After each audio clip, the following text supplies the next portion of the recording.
Now, let's look at, for example, let's look at if Nigeria or the government of Nigeria wins. We know that if Dangote wins, it's a step towards true energy independence for Nigeria. Now, if the government wins, let's look at some of the things that might prevail. One is that fuel imports will likely continue alongside local production, which is the status quo. Now, as I look at some of the reasons or some of the things that might occur if Nigeria wins, it's going to behoove you to listen and understand, because everything there is the status quo, which, if you pay attention well, that a lot of people in the government love the status quo. They don't want things to change. So let's move on. One, fuel imports would likely continue alongside local production. One, Dangote will compete directly with imported fuels, which is happening right now. The imported fuels, there's still going to be competition in the market. Everything is going to continue. Your price fluctuation is going to continue. You're going to have options, which is great. In a market economy, there should be options. But again, in the long run, that's not going to be advantageous for you as a Nigerian. Now, consumers and marketers would continue to have multiple supply options for gas in the Nigerian economy. So these are the main things, which is the status quo.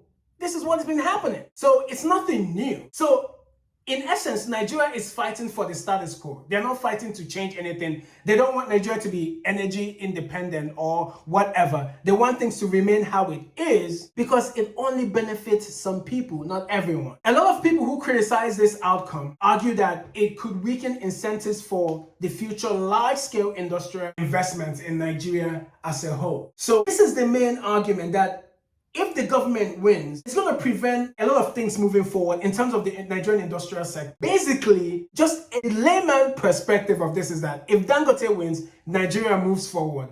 If Nigeria wins, Nigeria remains how it is. That's basically what it is. Now, we all know that this lawsuit is much more about just one refinery. It raises fundamental questions about Nigeria's economic future. One, should governments protect industries that require enormous long-term investment? That's one of the questions that we have to ask.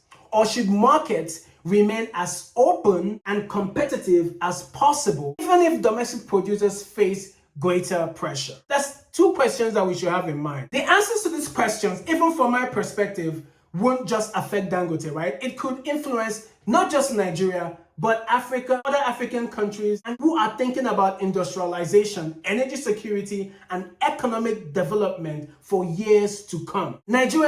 Africans talk about economic development. But when it's in your face, you're running away from it. Whether you support Dangote's position on this, or you believe that competition should remain the status quo, unrestricted, one thing is clear, very clear. This case will be remembered. Like I mentioned earlier, this is a very huge case and should be getting a lot of media buzz, because this case is going to be remembered as a defining moment in Nigeria's downstream petroleum sector. It's a remarkable thing, right? So it's important that we pay attention to this and we see what the outcome is going to be. We push things that we believe and we try and make sure that Nigeria sees light in another way and not just remain how it is, especially when it comes to gas and petroleum, because this is huge for Nigeria. Come on, it's a huge thing. So what do you guys think? I really want to know, what do you think? Guys, what do you think? Is Dangote protecting a strategic national investment, or is this lawsuit an attempt? And this is what a lot of people think, is an attempt to reduce competition. This is what a lot of people think, right? But like I mentioned, competition can be restricted. A lot of people did it.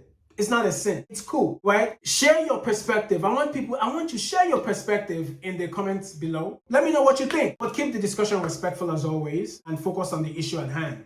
And again, guys, man, this is Full Chess. If you enjoy this series, and I want to do more series. If you enjoy this series, you like what I'm talking about, encourage me, guys. Give me that like, give me that subscribe, engage with me, comment, everything. Much appreciated, guys. Take care now. Peace.